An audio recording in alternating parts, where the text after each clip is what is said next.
Hello, math friends. Today we're going to talk about rational and irrational numbers. Let's start with the rational. It's always a good place to start. If we talk about rational numbers, they're most of the things we've been seeing in math up to this point. You know, we can talk about just whole numbers like 710 or 56, or we could talk about positive and negative whole numbers like -6 or -15. Those are all rational. We could talk about fractions, 2/3 or -7/12. Those are rational things. We've dealt with these types of numbers. We could also talk about decimals. We could talk about -0.3 repeating, or -0.2 or 1.6. All rational numbers, all things we're used to seeing.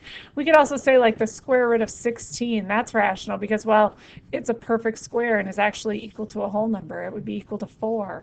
All these things are rational. I think of them as being nice and neat and easy to write. But then there are these numbers, and they're called irrational. And they're the kinds of things that kind of make you want to go, ah, and scream a little bit because they're irrational. They cannot be written nice and neatly. They cannot be written as a terminating or repeating decimal. They cannot be written as a fraction. They go on forever and ever and ever. The most common irrational number that we talk about is pi. Pi is an irrational number. We have to have this special symbol for it because it does not terminate. It does not repeat. You could memorize the digits of pi for your entire life and you would never be done because it never terminates and it never repeats. Another irrational number would be the square root of 2. It's not a perfect square. I can't easily say, hey, it's equal to something like the square root of 16 or it's equal to 4. I don't know this one.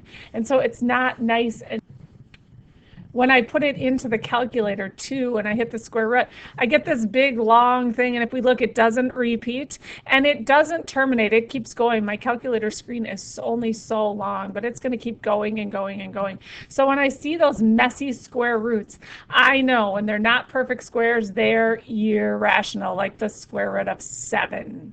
Irrational. It's not perfect. Something doesn't come to my head. So the two things I'm looking for right now in my math world as a 7th grader would be things like pi and messy square roots, and I'm going to know irrational, and things that are nice and neat and things I've dealt with before like whole numbers and integers and fractions and terminating and repeating decimals. Those things are rational. So rational numbers are things that can be written as a fraction, is oftentimes how we say it, because all numbers can be written as a fraction. 56 is just 56 over 1, right? -2/10 could also be written as a fraction. So all of these things can be written as a fraction. These cannot. That's the super mathematical definition. But when I think about it, I think about all the things that are nice and neat versus the things that make me go, ah! And that, my friends, is the difference between rational and irrational numbers.